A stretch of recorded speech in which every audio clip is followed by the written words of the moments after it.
At this time, I'd like to introduce John Sweeting, who will be presenting the ARIN update. John is the Chief Customer Officer at the American Registry for Internet Numbers and has traveled to us today from Virginia.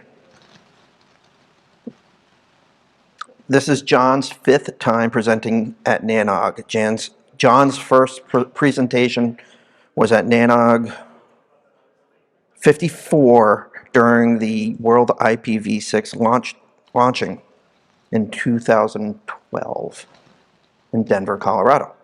Welcome back, John. It's a pleasure to have you with us today. There's the little thing. All right, good afternoon, everyone. I'm John Sweeting with the American Registry for Internet Numbers. I'm going to give you a quick update, continuing from the last NANOG on what's happening at ARIN. So the overview, I'm going to go through our fee harmonization, membership structure, RPKI statistics, some ARIN-NONAUTH IRR update, IANA Class E update, as we're looking at it from the ARIN point of view, waitlist, transfers, and community grant program. I'll give you some quick information on that. So fee harmonization updates, we're getting pretty positive input from the customers. For what happened there was we had two different structures. We had a structure for ISPs, we had a structure for end users.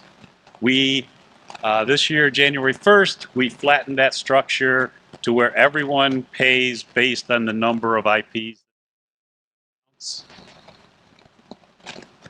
So basically everybody pays the same fees based on how many, either IPv4 or IPv6, whichever is the greater cost, that's what each organization pays. While doing this, it allowed a lot of, believe it or not, a lot of the end users that were under the maintenance fee structure, a lot of their fees went up, not a whole lot, but you know, some went up from like 300 to 500, 500 to 1,000. It just, a lot of the end users ended up reaching out to us and saying, hey, what happened? Last year we paid this much, now we're paying this much. Okay, thank you. So you can hear me now. All right, I can move out from behind that thing. So we flattened the fee structure and everybody basically pays the same fees. One result of that is that people started calling saying, hey, my fees went up, why did they go up? And we got to talk to these people and explain to them, you know, well, what we did is we flattened the fee schedule so that everyone was paying the same fees. It used to be the reason, I guess the reason they had the dual fee structure was because 20 years ago, it was more work for ISPs because we had to do SWIPs and all that kind of stuff that end users didn't do. Plus, I'm told there was another reason was that the ISPs had to come in so often for IP space that we didn't want to charge them like every 2 months for a new block. So we just charged them an annual fee. So we did away with that. Now everybody pays the same fee structure. I guess I probably just talked about all this. I have a habit of doing that with slides. I cover a whole bunch of them all at one time. So we'll go on to the membership structure. So the one thing that by flattening the fee structure, we also flattened the membership structure. So we're now calling everybody service members, and any service member can become a general member and vote in the ARIN elections. They just have to apply for it. We grandfathered in the 7,000 or 8,000 general members we had. Of those 7,000, 8,000, usually about 600 organizations voted every year in the election. So eventually, some of those general members will end up becoming just a service member and will no longer be eligible to vote and without applying for it. But what what else it did, what it opened up the voting and participating in the governance of ARIN to all the end users that were our customers for all these years. So if you're a service member now that got transitioned from end user to a service member, all you have to do is apply for general membership. You check a little box saying that you plan to vote in the ARIN elections, and you get granted general membership. You give us a voting contact, and you can now vote in the elections or participate.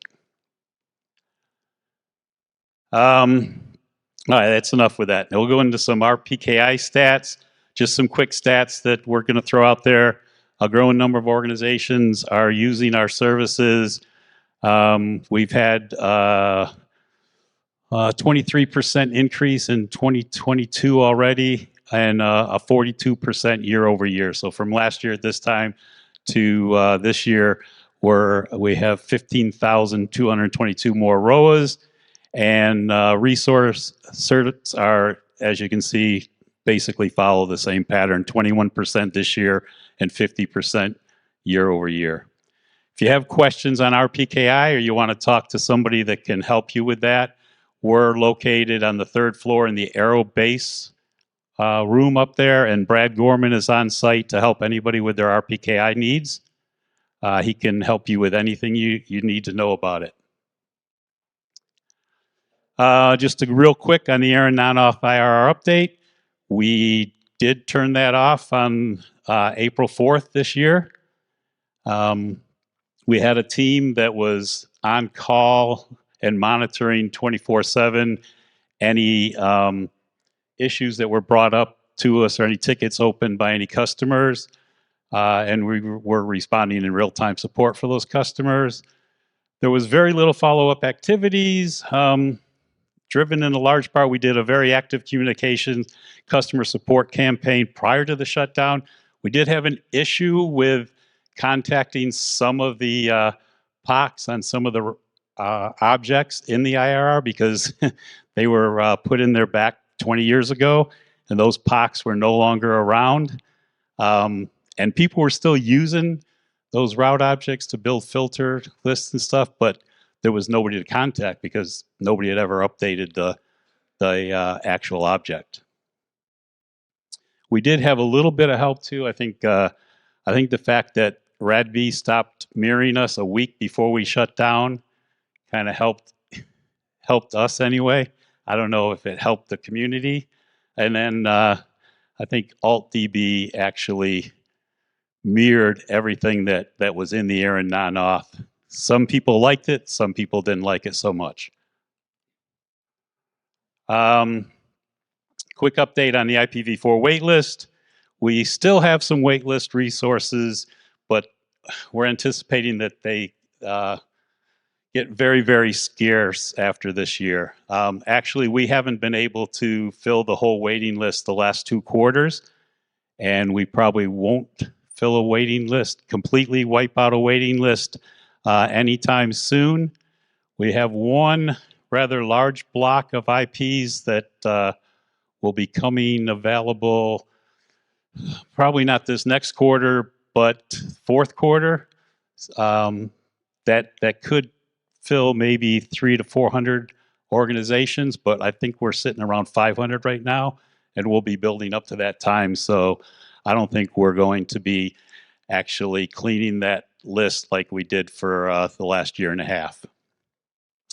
Starting in 2023, the only resources we'll have to give back out will be resources that were either returned or revoked 12 months prior to that. We wait 12 months to clean them and make sure that they're not being used. Nobody's going to come back in and reclaim them, and that they're not on any spam lists and or block lists and things like that. So that's what takes a little bit of time to turn those around once we receive them back.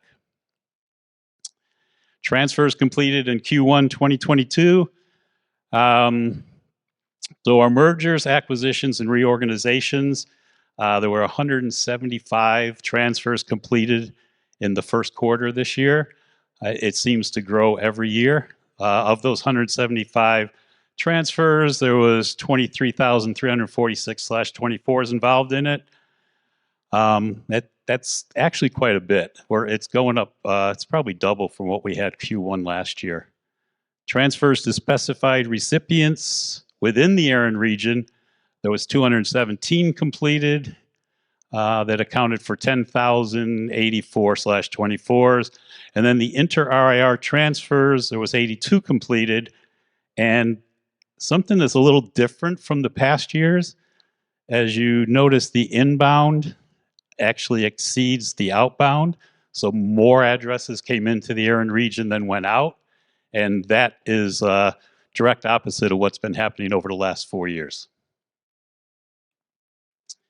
I'm told that the reason that's happening is because the low-hanging fruit for IPs in the ARIN region have kind of dried up a little bit, so that the larger buyers are actually going out of region to find address space to obtain. So we have ARIN has a community grant program. We're in the last call. We actually extended it to June 15th because we didn't have any applicants at the date that it was set to expire.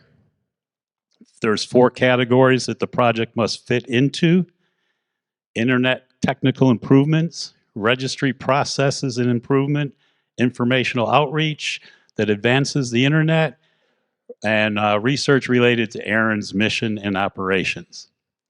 And then you can see down there the top 5 reasons to apply: free funding, increased project visibility.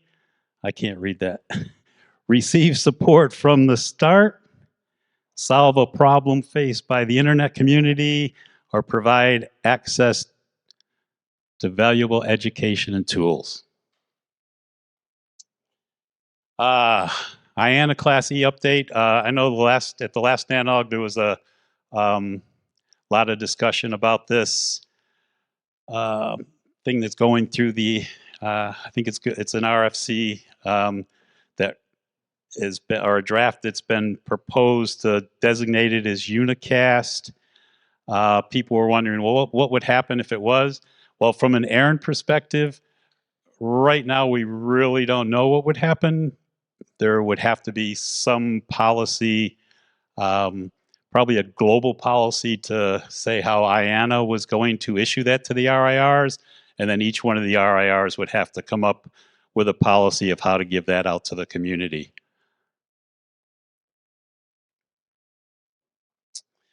So ARIN 49, we held ARIN 49 in Nashville last month. Actually, the month before last now. Time is flying. There's a meeting report up at the URL that's on there.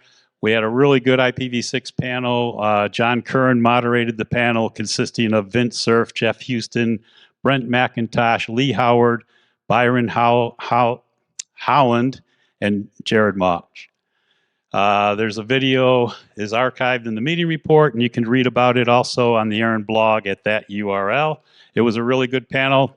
I'd say on par with the panel that we just had. The panel that was just in here was absolutely fantastic, by the way. I really enjoyed that. Our next meeting is going to be, of course, with NANOG in Hollywood in October. It's going to be a hybrid meeting once again. It'll immediately follow NANOG 86, and it will feature the 2022 ARIN elections. Registration will open in August. And that's it.